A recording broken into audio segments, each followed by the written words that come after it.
Okay, so trigonometry, lesson 6, cosine law. So sometimes we don't have the right combinations of angles and sides to form sets that we would need for the sine law. So we don't have an angle and a side across from each other. So when this occurs, we have to use the cosine law. Most often when you have one angle and two non-corresponding sides. So it would be like side angle side. That's what's going to happen. When we have that, we don't have those corresponding angles, so we can't do it. This also occurs, we can also use a cosine law when we have side, side, side, because we have no angle, therefore we're going to have no angle to match up with their side. Now, first I'd like to just take some time and prove the cosine law. So if we have, if we take this triangle, the whole triangle ABC is a non-right angle triangle, but we can bisect it and look at it as though it were two right angle triangles side by side. If we do that, we're going to look at triangle 1. And then on here we'll look at triangle 2. And what we're going to do is we're going to try and find a way to express h. Because h is the same for both triangles. It is the height of the entire triangle, and it's also the height of each of the right angle triangles. So, looking at triangle 1, if I think of my Pythagorean theorem, a squared, is the hypotenuse squared is equal to h squared plus, and this section right here is c minus x squared. So that's just assuming that that would be x, so this would be c minus x. So we expand that out. A squared is equal to h squared. We're going to have to FOIL this, c minus x times c minus x. Okay, I'm going to just expand this a little bit so I have more room to work. I'm going to just leave that. Oh no, I'm going to continue. A squared is equal to h squared. When I FOIL this out, I get c squared minus 2cx plus x squared. And if you FOIL this, that's what you will get. Okay. Looking at this, I'm going to change the order, just it was going to help for the next part, h squared. I'm going to just move the x squared here, and then plus c squared minus 2cx. Okay.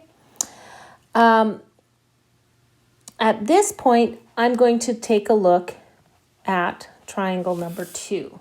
Okay. So I'm just going to pop over and look at triangle number 2. So triangle number 2, my apologies there.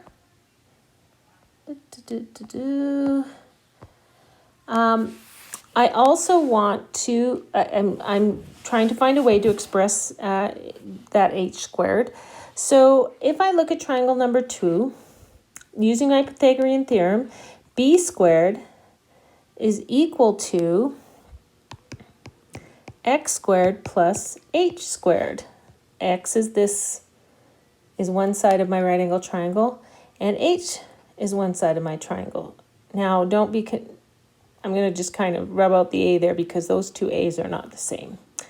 Okay, now from this, x squared plus h, I also have over here. So that's equal to b squared, right?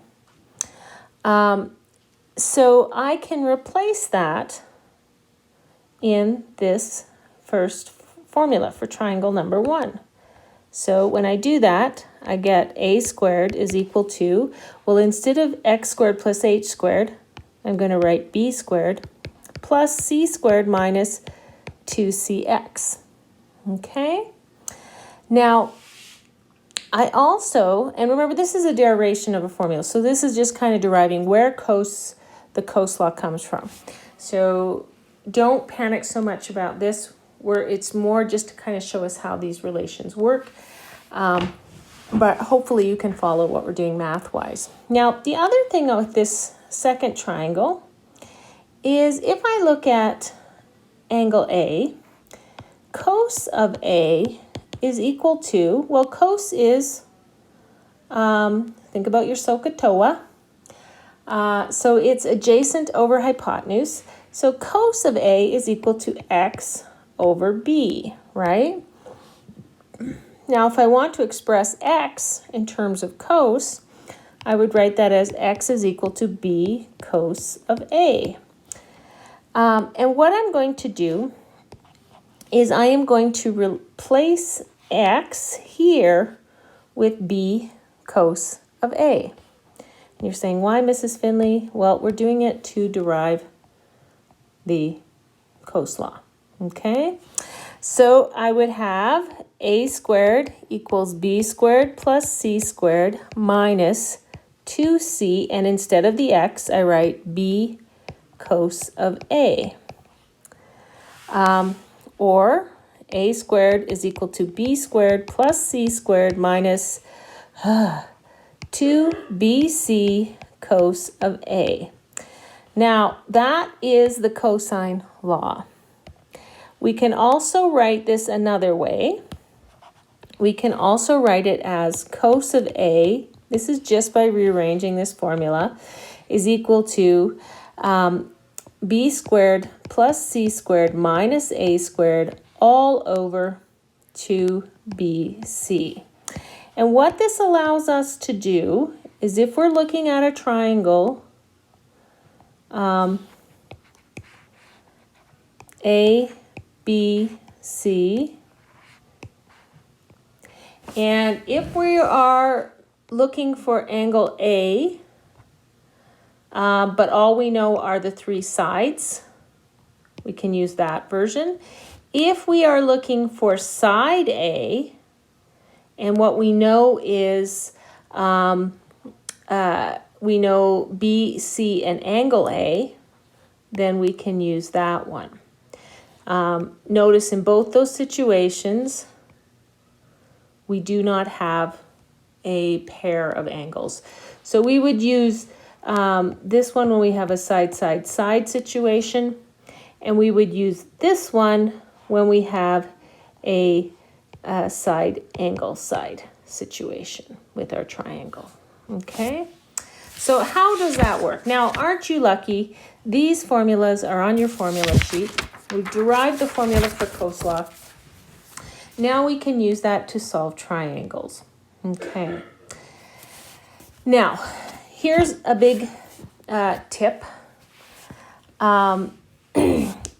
Given the triangle GHI, solve for the largest angle rounded to the nearest degree.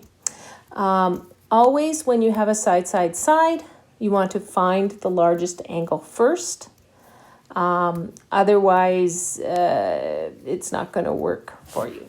Okay, so please make sure that you do that. So that's a tip. Okay, find the largest angle first.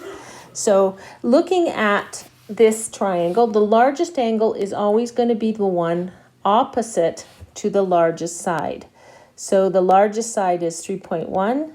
So angle H is the largest angle. Okay, so it's largest because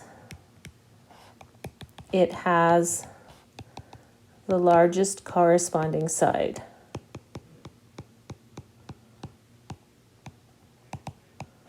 Okay, that's a big hint. Okay, so let's use our cos law to find H.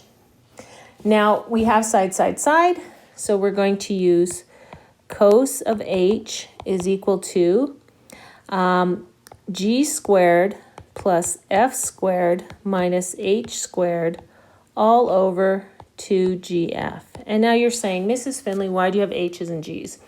Well, we just have to be corresponding about it. They don't have to be ABCs.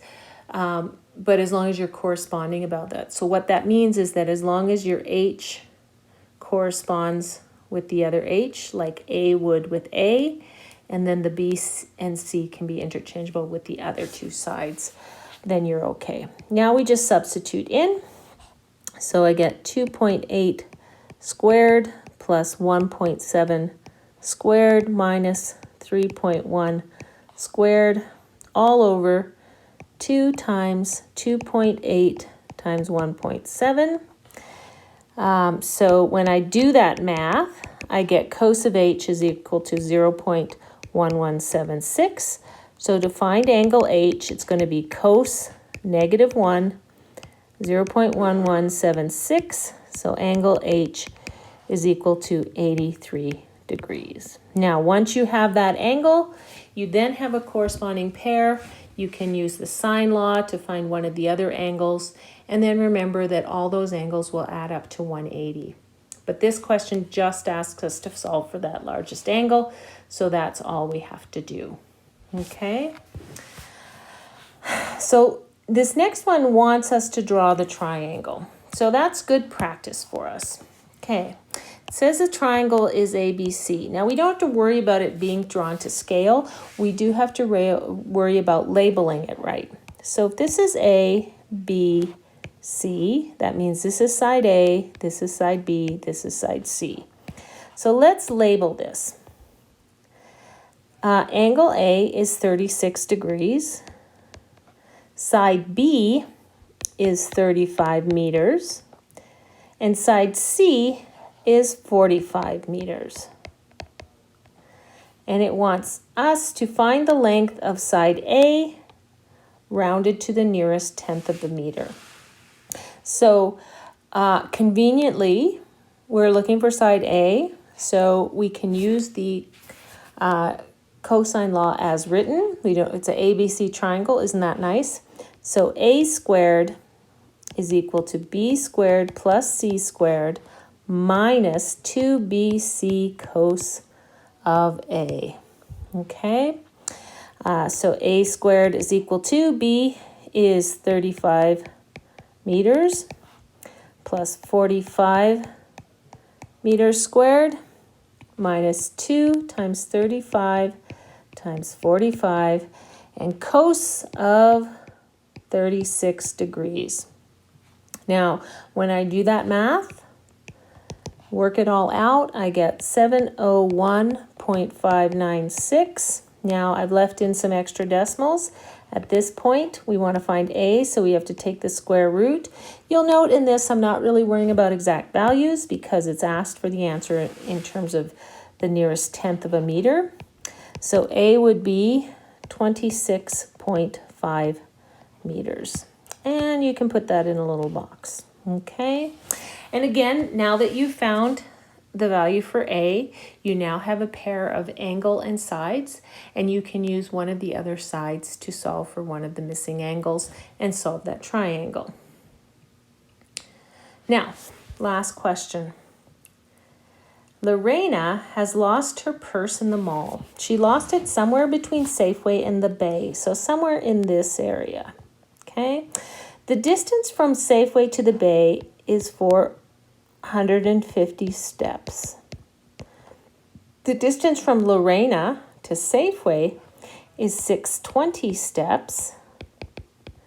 And from Lorena to the Bay is 740 steps. So we have a situation where it's a side, side, side triangle.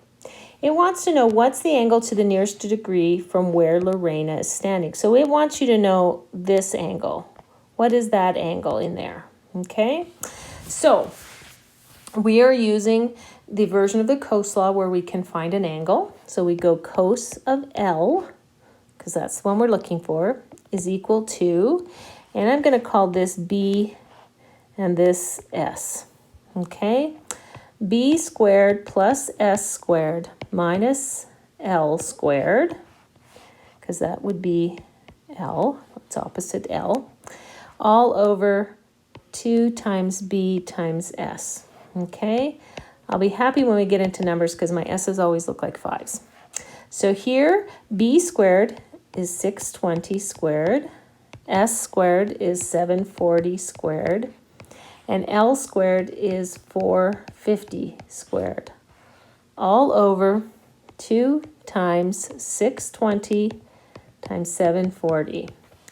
Cos of L, therefore, is 0.795, There's a bunch of other digits there. So to find angle L, it's going to be cos -1 of 0.795. So angle L is equal to 37 degrees. And I like it when you put a little box around your answers because it makes it easier to find. Now, as you may notice, we are now at the end of trigonometry. There's questions there for practice. So take a look at that assignment, practice those, and there you go. So that's trig.